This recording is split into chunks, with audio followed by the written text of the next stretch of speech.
अमरनाथ यात्रा ग्राउंड पर राजौरी में मौजूद हैं, जहां पर हमारे साथ कुछ महिलाएं हैं, राजौरी के ही रहने वाले हैं और इनसे हम पूछें कि आज सूचना केंद्र में जो है एज ए लीड कर रहे हैं। आज अपने सूचना केंद्र कई यात्रियों के लिए लगाया गया है और यात्रा के पहले दिन से सूचना केंद्र स्टार्ट होता है और यात्रा के आखिरी दिन तक चलता है। क्या कुछ सूचना दी जाती है लोगों को, यात्रियों को, किस तरह की, पूरा विस्तार में बताएँ।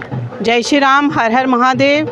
आज जो सुबह से यात्रियों का तांता लगा हुआ है, जो सुबह की यात्रा थी बाबा बूढ़ा अमरनाथ जाने के लिए, वो बढ़ चढ़ कर यात्री इस संख्या में आ रहे हैं। अब जो है अभी जो आप ये जो कैच कर रहे हैं, ये बाबा बूढ़ा अमरनाथ यात्रा के दर्शन करके ये यात्रा वापस जाने वाली है। दिन प्रतिदिन ये जो यात्री हैं, इनकी संख्या बढ़ रही है। मैं बाबा बूढ़ा अमरनाथ से अपनी ओर से संपूर्ण राजौरी नगर निवासियों की ओर से प्रार्थना करती हूँ कि बाबा बूढ़ा अमरनाथ इसी प्रकार पूरे विश्व में, पूरे संसार में, पूरे भारत में अपनी कृपा बनाए रखें। सूचना केंद्र में कई महिलाएं भी दिखाई दे रहे हैं आपके साथ ही, कुछ नाम बताइए क्योंकि राजौरी के ही रहने वाले हैं।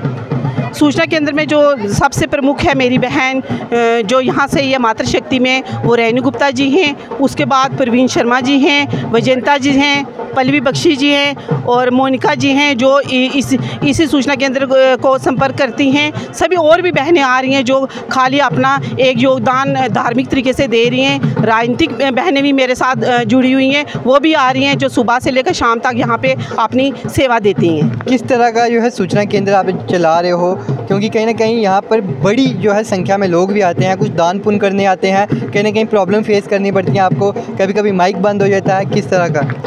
यहाँ पे एडमिनिस्ट्रेशन की तरफ से कोई भी हमें दिक्कत प्रॉब्लम नहीं आ रही है, कोई भी हमें माइक की प्रॉब्लम नहीं आ रही। मेरी जो बहनें यहाँ पे सेवा कर रही हैं, वो एकदम एकजुट होकर बढ़ चढ़ कर सेवा कर रही हैं, किसी चीज़ की भी हमें यहाँ पे प्रॉब्लम नहीं है। कुछ यात्री जो है अभी आने वाले हैं बाबा बूढ़ा अमरनाथ के दर्शन करने के लिए, उनको आप क्या कहोगे कि सूचना केंद्र किसके लिए है? उनके लिए सूचना केंद्र है जो कि अगर किसी यात्री का कोई सामान गुम हो गया है, सूचना केंद्र वहाँ पे संपर्क करें। अगर किसी यात्री ने दान देना है, वो भी सूचना केंद्र में संपर्क करें। यहाँ ऑनलाइन भी दान की हमने सेवा रखी हुई है, जो पर्ची कटाना चाहता है वो वाली सेवा भी रखी हुई है। तो इस प्रकार से हम सूचना केंद्र से करते हैं, सूचना देते हैं। बहुत बहुत धन्यवाद। जिस तरह से आप सबने देखा कि हमारे साथ ममता दत्त जी थे, जिन्होंने विस्तार रूप में बताया कि सूचना केंद्र का कार्य किस लिए होता है। अगर कोई भी यात्री यात्रा करने के लिए बाबा बूढ़ा अमरनाथ की आ रहा है, वो सूचना केंद्र में उनका कोई भी चीज़ गुमती है तो वो सूचना केंद्र में जाकर एक कंप्लेंट दे सकता है। अगर कोई दान पुण्य करना चाहता है, वो भी सूचना केंद्र में जा सकता है। मैं अपने साथी अक्षय डोगरा के साथ Aryan Sharma, news book live, Rajouri.